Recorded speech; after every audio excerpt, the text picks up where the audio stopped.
गौ ब्राह्मण प्रतिपालक जिस देश की सभ्यता में, जिस देश के संस्कार में, जिस देश के नागरिक के रग रग में ये लाइन व्याप्त हो, उन्हीं लोगों पर आज किस तरीके से षड्यंत्र करके गलत तरीके से उन्हें प्रोजेक्ट किया जा रहा है। हमारे समाज में जिनकी आज सबसे ज़्यादा ज़रूरत है उनको सबसे किनारे किया जा रहा है। आज हम इसी विषय पर ख़ास तौर से बात कर रहे हैं क्योंकि बात हमारी गौ माता से जुड़ी हुई है।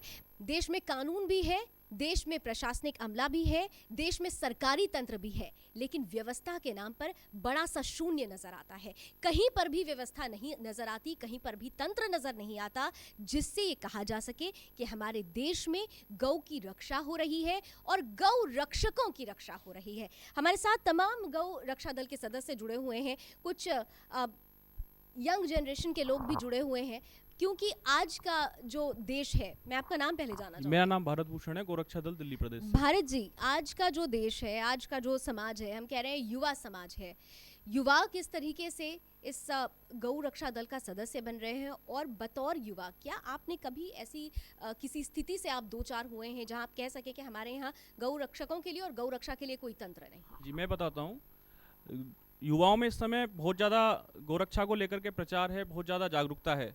सरकार की संवेदनहीनता, असमर्थता और फेलर उनका इसी चीज़ से साबित होता है। आप देखिए, कोई गाड़ी पंजाब से चलती है और पंजाब से चल के वो हरियाणा पार करती हुई दिल्ली के अंदर घुसती है और दिल्ली के बाद वो उत्तर प्रदेश के किसी कत्लखाने में काट दी जाती है।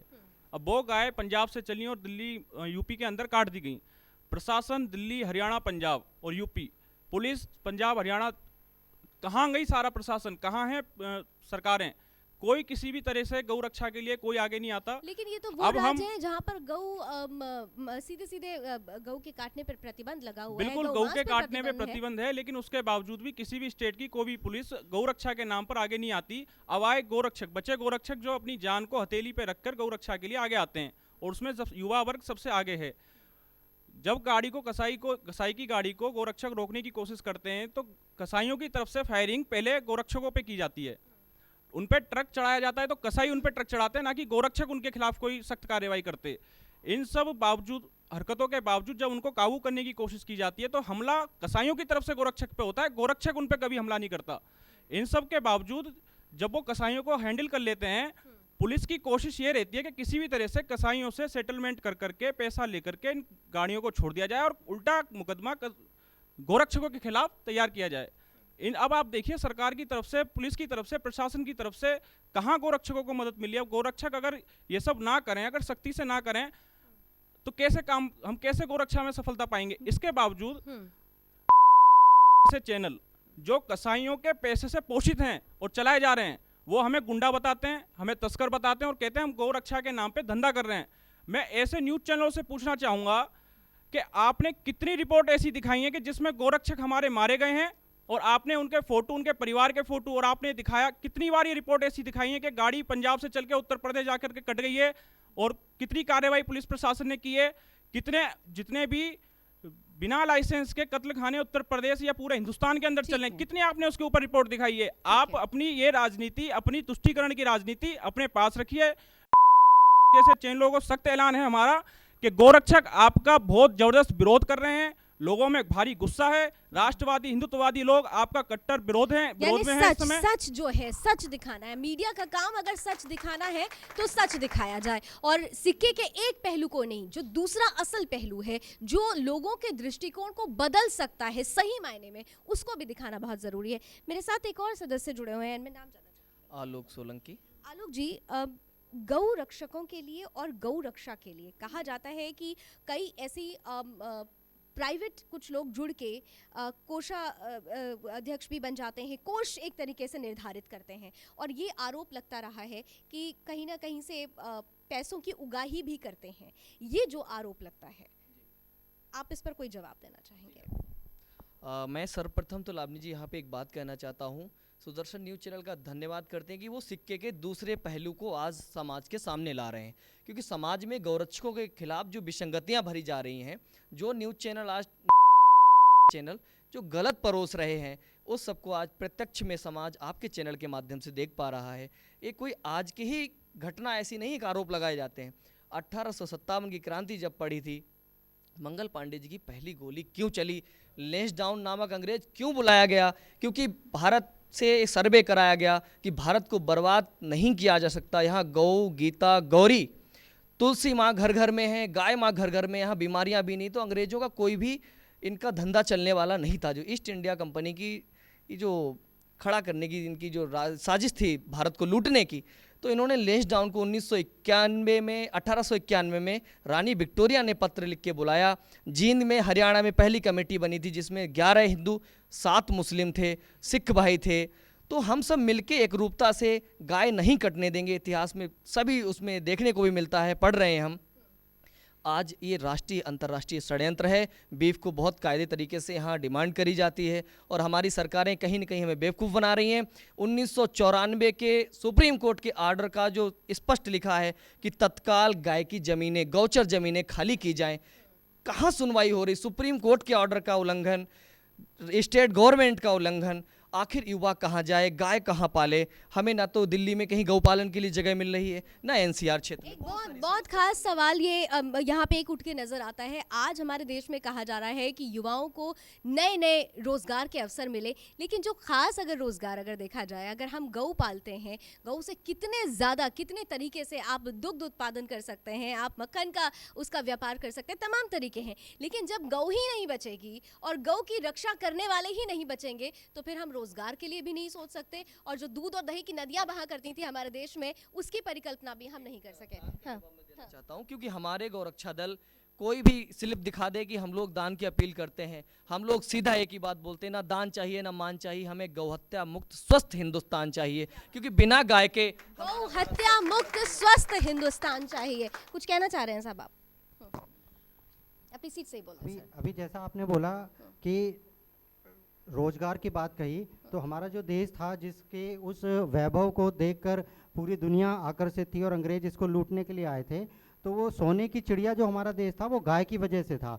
आज भी हमारे देश में आधे से ज़्यादा लोग, हमारी पॉपुलेशन गांव में रहती है और उनका जो मुख्य व्यवसाय है वो कृषि है। यदि और अभी मैं रात भी एक न्यूज़ चैनल पे देख रहा था कि पंजाब में कितनी फसलें बर्बाद हो गई, और उन्होंने कहा कि जी बीटी कॉटन का हमने आपको बीज दिया, इस पर कोई कीड़ा नहीं लगेगा। वो बीज भी उन्होंने खरीदा, फिर उसके बाद उन्होंने पेस्टिसाइड भी बेचा, गवर्नमेंट तक ने पेस्टिसाइड भेजा, और उसके बाद भी वो फसल बर्बाद हो गई। लेकिन अगर आप जो हमारी पहले कृषि थी, हमारी जो पहली अर्थव्यवस्था थी जो कृषि आधारित थी, और हमारी कृषि का आधार हमारी गाय थी, उसके गोबर से हम फर्टिलाइजर बनाते थे, उसके मूत्र से हम पेस्टिसाइड बनाते थे, और उसके मूत्र से हम दवाएं बनाते थे। बहुत सारी हमारे आयुर्वेद में जो मेन प्रिजर्वेटिव था वो गौमूत्र था। आज हम सारी औषधियाँ सब कुछ, हम एलोवेरा जूस भी पीना चाहते हैं तो केमिकल फर्टिलाइजर, वो केमिकल के साथ पेस्टिसाइड है, वो उसको प्रिजर्व किया गया है। तो मैं पंचगव्य चिकित्सा करता हूँ और निःशुल्क कैंसर तक के रोगियों को हम ठीक कर रहे हैं। यहाँ बहुत सारे भाई बैठे हैं, वो जानते हैं। तो ये तो हमारे देश के साथ राष्ट्रीय स्तर पर नहीं, अंतर्राष्ट्रीय स्तर पर बना हुआ षड्यंत्र है कि इस देश को सांस्कृतिक रूप से, आर्थिक रूप से, सामाजिक रूप से किस तरह पतन पर ले जाया जाए। तो सबसे पहले गाय को खत्म किया जाए। बिल्कुल, लेकिन इस पतन पे ले जाने के लिए जो लोग सोच रहे हैं वो अपने उद्देश्य में पूरा नहीं कर पाएंगे अपना उद्देश्य, जब तक कि हमारे देश में ऐसे गौ रक्षक भी यहाँ व्याप्त रहेंगे। मेरे साथ आप खास तौर से आपसे मैं जानना चाहूँगी, अब कुछ जब आपने अभी जिक्र किया था थोड़ी देर पहले कि कुछ पिटिशंस दायर की गई थी, उसके बाद क्या कोई उस दिशा में कोई आपको मदद मिली उस पिटिशन के बाद? देखिए, क्या कुछ संसद भवन में राज्यसभा सचिवालय में भगत सिंह कोश्यारी चेयरमैन बनाए गए थे पिटीशन कमेटी के। कमेटी थी मांस निर्यात नीति के विरुद्ध। ठीक है। क्या ये मांस निर्यात होता रहना चाहिए या रोका जाना चाहिए? पूरे हिंदुस्तान से ट्रक भर भर के पिटीशन लगी जिसमें गौ हत्या का विरोध किया गया, बीफ के बारे में बताया गया, इवन यहाँ तक बताया गया कि हमारे जो गाय के एक मल मूत्र जो है वो भी कितना उपयोगी है और उससे हम कितनी आर्थिक सहायता प्राप्त कर सकते हैं दवाइयाँ बना करके। वैसे मेरी आंखों के सामने वो सारी पिटीशन बिना पढ़े, मैं इस चीज़ को चैलेंज के साथ कहता हूँ, अगर वो मेरे सामने खड़े हो जाएं तो शायद अपना मुंह छुपाए बगैर नहीं रहेंगे, रद्दी में बेचा गया। ये सिर्फ पब्लिक को बेवकूफ़ बनाने के लिए, और हिंदू तो है ही बेवकूफ़, बड़े प्यार से मान जाता है इसको। हिंदू उदारवादी होता है, उदारवादी होता है, उदारवादी इसीलिए होता है। बेवकूफ कहलाता है। उदारवादी होता है, लेकिन हाँ, ये उदारता हमारे खून में है और इसी उदारवादी नीति के तहत हम ये पहले कहते हैं ना कि पहले बातचीत करते हैं, पहले बातचीत करके समझाने की कोशिश करते हैं। अब वेद जी, मैं सही हूँ अगर आपके नाम के लिए तो हम जैसे कह रहे हैं कि आप लोगों को लेकर एक सवाल उठता है, आप उग्र पहले हो जाते हैं, पहले बातचीत क्यों नहीं, पहले उग्रता क्यों? इसका मेन ये है कि जो हम गाड़ी को ट्रेस करते हैं, जिस गाड़ी को हम पकड़ते हैं, तो उससे हम लगभग 5 मिनट पहले 100 नंबर पर कॉल करते हैं। 100 नंबर पर कॉल करने के बाद वहाँ पर पुलिस प्रशासन को अवगत कराया जाता है कि इस तरीके की बात है, वहाँ पुलिस पहुँचती है। लेकिन जिस तरीके से हम कॉल करते हैं, हम स्वतंत्र हैं, उस तरीके से पुलिस हमारे पक्ष में कार्रवाई नहीं करती। अभी मैंने गाजियाबाद के अंदर 500 खाले गाय की पकड़ी थी, कविनगर थाना पड़ता है, और वहाँ पर गाय की खाल पकड़ने के बाद जो है उसकी जो है मार्केट में जो कीमत थी वो 5 करोड़ रुपया की गई थी। रात को गाड़ी पकड़ी, दूसरे दिन खड़ी रही, तीसरे दिन छोड़ दी। अगर हम वहाँ के गए तो उनको तो गाड़ी हमने दबवा दी और करवा दी, हमें कोई संतुष्ट जवाब नहीं मिलता। और हमने ये मांग करी थी माननीय मुख्यमंत्री जी, जो प्रधानमंत्री जी को मैंने लेटर दिया था कि 500 खालों का, बात ये नहीं गाय कट गई हमारी, जिसने काटी है काट दी, लेकिन कम से कम हमको उस जगह को तो अवगत करा दो जहाँ इतनी बड़ी उसमें जो है गौ तस्करी हो रही है। लेकिन वहाँ से भी कोई जवाब नहीं आया और हमारे साथ इसी तरीके का बिहेव होता है। ये तो हम जो है अगर इस काम को नहीं करें तो ये जो है हिंदू धर्म पे भी हावी हो जाएंगे। गौ माता आज कट रही है, कल को हिंदू धर्म भी संकट में है। चलिए, आपने कहा था अभी जब हम ऑफ द कैम्प बात कर रहे थे कि आप लोगों ने पहले बातचीत करने की कोशिश की थी, पहले कहते हैं उदारवादी नीति जिसे कहा जाता है वो अपनाने की कोशिश की गई, वो कोशिश क्यों नहीं सफल हुई, किस तरीके से? वो मैं चाहूँगी कि उस घटना का जिक्र आप करें। देखिए, ये घटना आज से 2 साल पहले की है। उड़ीसा के खोरदा डिस्ट्रिक्ट में बेगुनिया एक जगह पड़ती है, वहाँ से बांग्लादेश के लिए बहुत बड़ी मात्रा में गौ तस्करी होती है। तो उस जगह का जब हमें पता चला तो हम लोग पंजाब से, दिल्ली से टीम लेके वहाँ पे गए, उसको सारे को चेक किया। चेक करने के बाद हम लोग डीजीपी से मिले उड़ीसा से। उन्होंने हमें कहा जी आप एसपी के पास जाइए। एसपी के पास गए, एसपी ने हमारे साथ एक इंस्पेक्टर को भेजा और जगह पे भेज दिया। वहाँ पे जाके बात शुरू कर दी कि भाई ये इतनी गाय खड़ी है, कैसे खड़ी हैं? ये तो जी हमारी पालतू है। भाई अगर ये तुम्हारी पालतू हैं तो ये हरियाणा नंबर के, यूपी नंबर के ट्रक यहाँ क्यों खड़े हैं? 50 ट्रक जिनके अंदर गोबर लगा हुआ, सब कुछ लगा हुआ, अड्डियों पे खड़े हैं, तो ये यहाँ क्यों खड़े हैं? तो उन लोगों ने इस दरमियान अपनी ओडिया भाषा में फ़ोन करके वहाँ पे सैकड़ों ही नौजवान मुसलमानों को इकट्ठा कर लिया और उन लोगों ने हमारे ऊपर हमला किया। मगर वहाँ से पुलिस वाले हमें बाहर निकाल लाए। उसका FIR लॉज हुआ। वो गाय आज तक नहीं पता कहाँ गई। FIR लॉन्च होने के बाद आप लोगों ने उसके आगे के लिए जाके मिले कि इसकी क्या कोई कार्रवाई होनी चाहिए? आपने मुलाकात की वहाँ पर जाके जो अधिकारी? हमने प्रशासन से उसकी मांग की कि ये गाय जो है संभालने के लिए किसी गौशाला में दी जाए। तो वहाँ के शासन ने कह दिया जी वहाँ से हम गाय नहीं ला सकते। क्यों नहीं ला सकते? वो ये मुस्लिम एरिया है, यहाँ तो क्रिमिनल बातें हो जाएंगी, यहाँ तो दंगे हो जाएंगे। तो यानी प्रशासन को भी डर है? प्रशासन को डर है, प्रशासन के ऊपर दबाव है और प्रशासन के मन में लालच है। डर से ऊपर उनके ऊपर लालच है, उनको करोड़ों रुपए की उगराही हो रही है। और दूसरी बात क्या है, गौ तस्करी अकेला एक बीफ का काम नहीं है। गौ तस्करी जो है आतंकवाद और नक्सलाइट मूवमेंट से जुड़ी हुई है। इससे मिलने वाले पैसे से मोटी लेवी आतंकवादियों को और नक्सलाइटों को जाती है। तभी तो बंगाल, उड़ीसा, झारखंड, अपना तेलंगाना, छत्तीसगढ़, इन स्टेटों में हजार 2-2 हज़ार के बैच गाय के पैदल निकलते हैं। ये बहुत खास बात है। ये ध्यान देने वाली बात है। प्रशासन और सरकार को इस चीज़ की ओर सोचना होगा। हम नक्सल ग्रुप को ख़त्म करने की बात करते हैं, लेकिन उन्हीं ग्रुप को पोषित करने के लिए हम किस तरीके से उनको आर्थिक मदद पहुंचा रहे हैं, अगर उस आर्थिक मदद के ज़रिए को रोक दिया जाए तो शायद हम इस समस्या से भी छुटकारा पा लेंगे। मेरे साथ एक महिला सदस्य भी हैं। आपका नाम? वंदना शर्मा। वंदना जी, आप भी इस गौरक्षा दल से जुड़ी हुई हैं।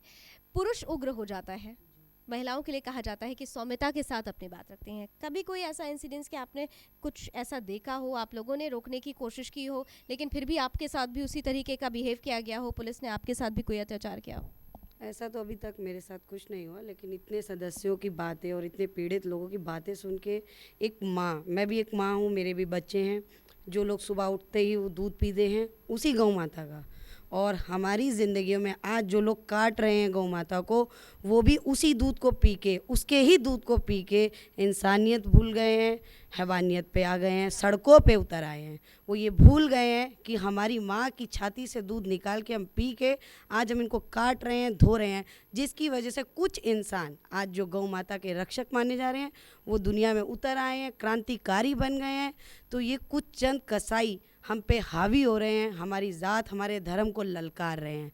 तो इसका मतलब ये है कि प्रशासन कुछ नहीं कर सकता, निकम्मा हो गया है, वो हाथ जोड़ गया है और उसे कोड़ हो गया है, क्योंकि हमको निकलना पड़ रहा है। एक माँ रोती है अंदर से, जब माँ रोती है तो सिर्फ एक ही आवाज़ आती है कि मेरा कुछ तो उद्धार करो, मेरे तो उद्धार करो, कहते हैं कुछ तो उद्धार करो। और कहते हैं क्रांति तभी आती है जब स्थिति बद से बदतर होती जाती है। आज ये लोग क्रांतिकारी इसलिए बन गए हैं क्योंकि स्थिति बद से बदतर होती जा रही है।